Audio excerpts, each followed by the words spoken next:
തദ്ദേശ സ്ഥാപനങ്ങളുടെ തനത് ഫണ്ട് പിടിച്ചെടുക്കാനുള്ള നീക്കം ഉപേക്ഷിക്കണമെന്ന് UDF.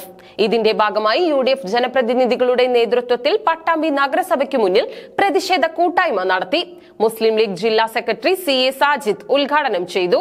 തദ്ദേശ സ്ഥാപനങ്ങളുടെ തനത് ഫണ്ട് പിടിച്ചെടുക്കാനുള്ള നീക്കം ഉപേക്ഷിക്കുക, സർക്കാർ തടഞ്ഞ ബജറ്റ് വിഹിതം അധിക വിഹിതമായി അനുവദിക്കുക എന്നീ ആവശ്യങ്ങൾ ഉന്നയിച്ചുകൊണ്ടാണ് UDF ജനപ്രതിനിധികളുടെ നേതൃത്വത്തിൽ പ്രതിഷേധം നടത്തിയത്.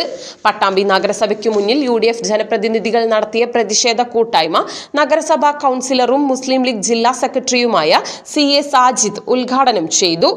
ഏറ്റവും ഒടുവിൽ വന്ന ഉത്തരവ് തദ്ദേശ സ്വയംഭരണ സ്ഥാപനങ്ങളുടെ തനത് ഫണ്ട് ട്രഷറിയിൽ നിക്ഷേപിക്കണം എന്നുള്ളതാണ്. ട്രഷറിയിൽ നിക്ഷേപിക്കണമെന്ന് പറയുമ്പോൾ തന്നെ നമുക്കെല്ലാവർക്കും അറിയാം, ആ ഫണ്ട് കൂടി സർക്കാർ തട്ടിയെടുക്കുന്നതിനുള്ള ശ്രമമാണ് അത് എന്നുള്ള കാര്യം.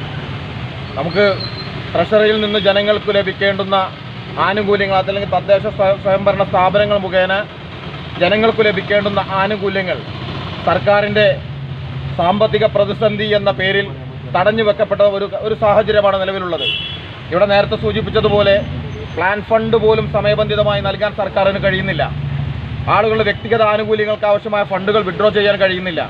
പ്രാദേശിക അടിസ്ഥാന വികസന പ്രവർത്തനങ്ങൾ നടത്തുന്നതിൻ്റെ അതിൻ്റെ ഫണ്ടുകൾ അതിൻ്റെ കോൺട്രാക്ടർമാർക്ക് ബില്ലുകൾ പാസ്സാക്കി നൽകുന്നില്ല.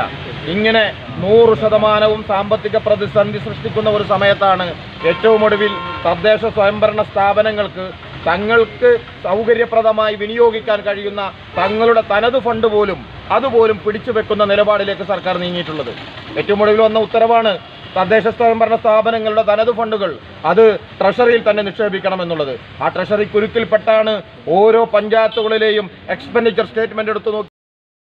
കൌൺസിലർ KR നാരായണസ്വാമി അധ്യക്ഷത വഹിച്ചു. കൌൺസിലർമാരായ CA റാസി, C സംഗീത, K ബഷീർ, സെയ്തലവി വടക്കേതിൽ തുടങ്ങിയവർ പങ്കെടുത്ത് സംസാരിച്ചു.